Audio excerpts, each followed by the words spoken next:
Et c'est votre éclairage éco, Nicolas Barré. Bonjour. Bonjour Mathieu. Aujourd'hui, Nicolas, c'est clairement le sauvetage de l'économie européenne qui est en jeu. Oui, et ce n'est pas gagné. Les pays européens ont fait le plus facile hier en faisant sauter la règle des 3% de déficit public. Mais maintenant, et c'est l'objet de la réunion de ce soir, les ministres des Finances doivent décider de ce qu'ils feront si un pays comme l'Italie, par exemple, est obligé de demander une aide financière à ses voisins. Pour Bruno Le Maire, les choses sont claires. Il nous l'a dit. Soit on est solidaire et on l'aide, soit c'est la fin du projet européen et tout s'écroule. C'est ça qui va se jouer cette semaine. Mais solidaire, dans le cas concret, ça veut dire quoi ?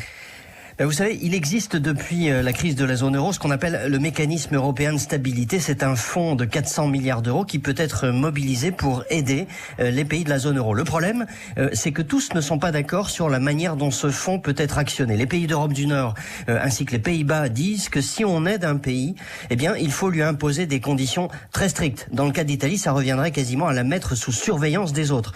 Beaucoup d'autres pays, dont la France, jugent que c'est absolument impensable. Bref, les tensions sont vives entre pays européens.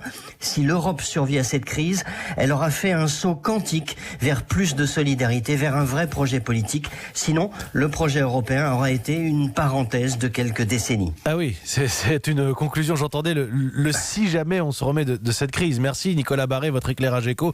Tous les matins dans le journal de 7h, la direction de la rédaction des Échos.